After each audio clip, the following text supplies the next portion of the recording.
Okey, berjumpa kembali bersama Cikgu Rosma. So, apa pula topik pada kali ini?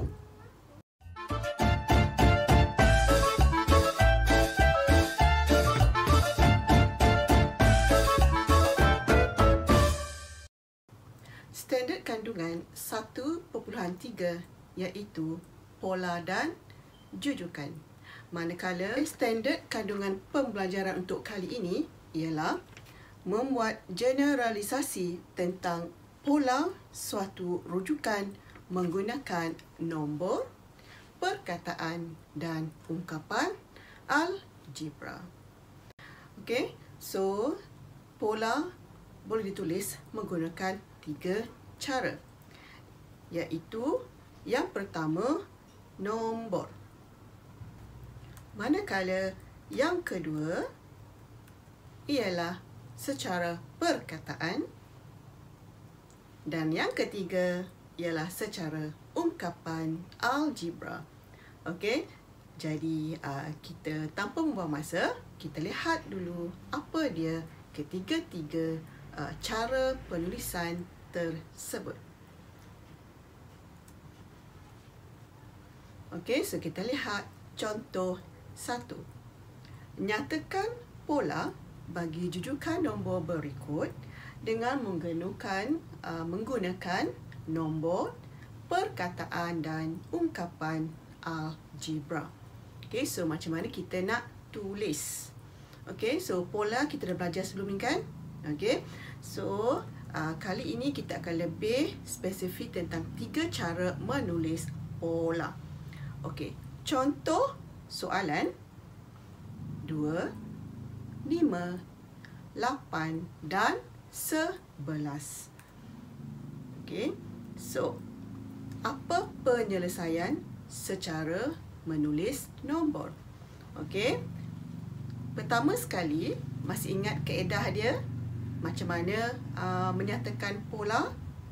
Okey, bagus. Okey, so pertama sekali kita lihat susunan tersebut bertambah atau menurun. Okey, so soalan ini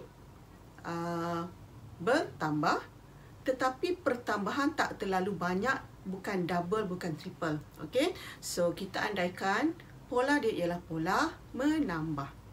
Okey, so 2/5. Apakah pola tersebut? Okey, 5 tolak 2 berapa? Okey, so 3. Okey, 5/8. Betul tak 5 tambah 3, 8? Okey, kalau kita katakan pola dia menambah 3. Betul. Okey, adakah betul jika 8 tambah 3 menjadi 11? Ya, betul juga. Okey, so secara nombor, okey, pola itu ialah pola menambah 3. So secara nombor kita akan hanya letak tambah 3. So itu ialah kaedah secara nombor. Okey, kemudian kita lihat secara perkataan.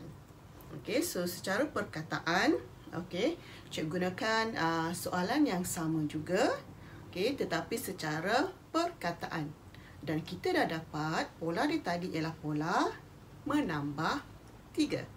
Okey, so macam mana nak tulis secara perkataan? Okey, sebenarnya kita dah tulis pola ni sebelum ni kan? Okey, so secara perkataan kita akan tulis, okey, kita akan tulis penuh menambah 3 kepada nombor sebelumnya. So kita tulis semua. Okey, jelas ya? Okey, good. Okey, so kaedah yang ketiga iaitu ungkapan algebra.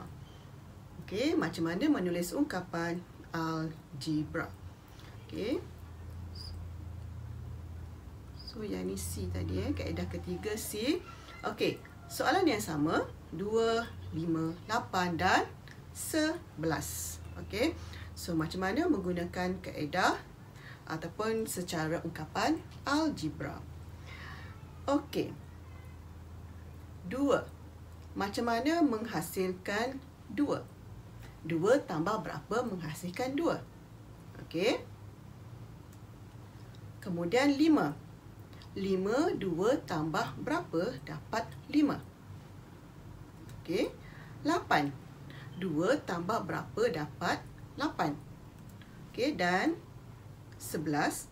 2 tambah berapa dapat 11? Okey. So, daripada yang cikgu tulis, okey, cuba perhatikan. Okey, cuba perhatikan. Cara yang paling mudah adalah yang pertama dengan mengambil sebutan yang pertama. Okey, cuba perhatikan. Mengambil sebutan yang pertama. Kemudian, ambil pola. Okey, so soalan ini pola tentang apa? Pola berapa? Tambah 3 kan? So, kita akan buat yang kedua, tambah 3. Tambah 3, tambah 3, tambah 3. Okey, dan step yang terakhir, di belakang pola ini, okey, ada kurungan kan? Okey, kurungan ini, dia sama ke tak sama? Macam tadi 2 semua 2 depan kan? Lepas tu tambah 3. Semua sama kan? 2 tambah 3. Okey? Tetapi yang kurungan ini dia tak sama. Okey, dia bermula daripada sifar 1, 2, 3. Agak-agak lepas tu apa ke bawah? Okey, betul. Okey. So, turutan yang ke bawah itu mestilah 4. So, dia akan 2 tambah 3 kurungan 4. So, yang berbeza ini kita akan letakkan dia sebagai N. Okey.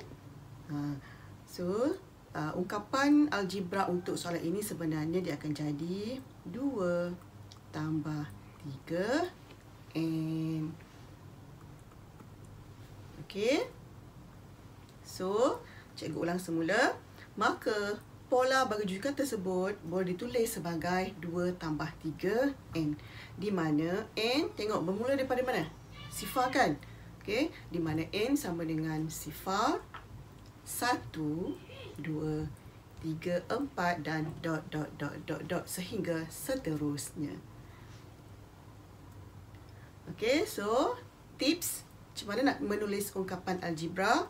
So, yang pertama, ambil sebutan pertama. Okey, lihat semula soalan ini. Okey, lihat semula soalan. Sebutan pertama dia berapa? 2. Okey, 2. Tips yang kedua, letakkan pola. So, pola dia apa? Tambah 3, tolak 3, bagi 3. Okey, so pola dia tambah 3.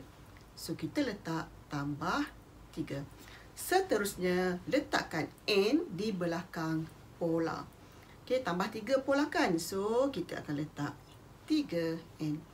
So, inilah dia jawapan secara ungkapan algebra. Okey, so kita lihat contoh 2. Okey, contoh 2.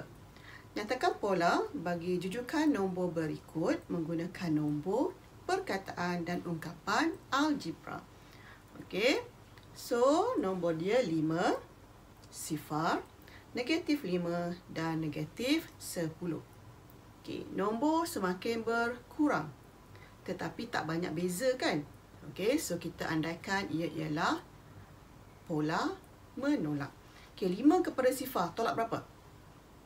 Okey, tolak 5. Okey, sifar kepada negatif 5. Okey, negatif 5 tolak sifar dapat apa? Negatif 5. Okey, negatif 10 tolak negatif 5. Negatif 5. So, pola ini ialah pola menolak 5.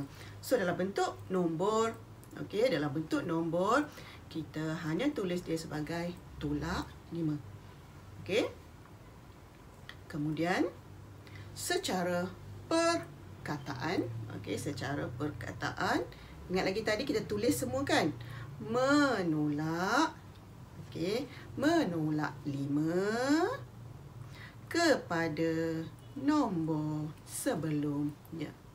Okey, menolak 5 kepada nombor sebelumnya. Okey, kemudian secara ungkapan algebra, okey, masih lagi soalan yang sama. Okey, so ini C ya. Masih lagi kaedah yang sama, kaedah C. Okey, so ingat lagi step tadi tak? Okey, so 5 tolak apa dapat? 5. Okey, so buat step tadi. Dan okey, ingat lagi kaedah tadi. Yang pertama kita tulis nombor yang pertama, iaitu 5. Okey, kemudian kita letak pola.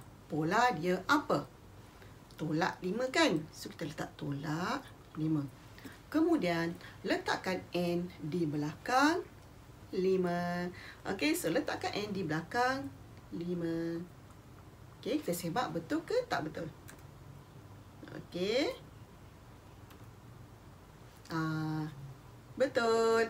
Okey. So, dekat sini kita silap kat sini. Okey. So, kita tulis 5 tolak 5 N. Okey, dan jangan lupa menulis N itu ialah sifar 1, 2, 3, 4 dan dot. Okey. Kemudian contoh 3. Okey. Yang ini spesifik. Nyatakan pola menggunakan ungkapan algebra. Okey, so ingat lagi kali pertama tadi kita cari dulu pola. Okey, so pola dia. Okey, pola dia betul tak membahagi 3? Okey, ambil kalkulator, bahagi 3. Dapat tak? Okey, so sebenarnya dapat. Okey, so bahagi 3. Cuma untuk pola bahagi dan darab, dia special case sedikit. Okey. So 2, 4, 3. Macam mana dapat 2, 4, 3? 2, 4, 3 bahagi berapa? Bahagi pola dia berapa pola? Bahagi 3 kan? 3. Okey, tetapi untuk darab dan bahagi, dia N tu menjadi kuasa. Okey, dia jadi menjadi kuasa, dia tak jadi darab. Contoh tambah dan tolak tadi, okey. Dia jadi N di belakang pola kan? Tambah 3N. N itu bermaksud darab. Tetapi untuk bahagi dan darab, N itu akan jadi kuasa di atas. Okey, so dia akan letak N di atas. Okey, so yang ni pun sama. 2, 4, 3 bahagi 3. Okey, so ini bermula dengan 1, 2. Okey, 2, 4, 3 bahagi 3 kuasa 3. 2, 4, 3 bahagi 3 kuasa 4. 2, 4, 3 bahagi 3 kuasa 5. Okey, so akhirnya, okey, cikgu ulang semula. Pola bagi darab atau bahagi dia kita guna kuasa N. Okey, kuasa. Okey, so pola itu ditulis sebagai 2, 4, 3 bahagi 3 kuasa N. Di mana N sama dengan 1, 2, 3, 4 dan dot. Okey, so itu sahaja untuk kali ini. Okey, so jangan lupa untuk terus bersama Cikgu Rosma. So macam mana tu nak tahu Cikgu Rosma ada buat video baru?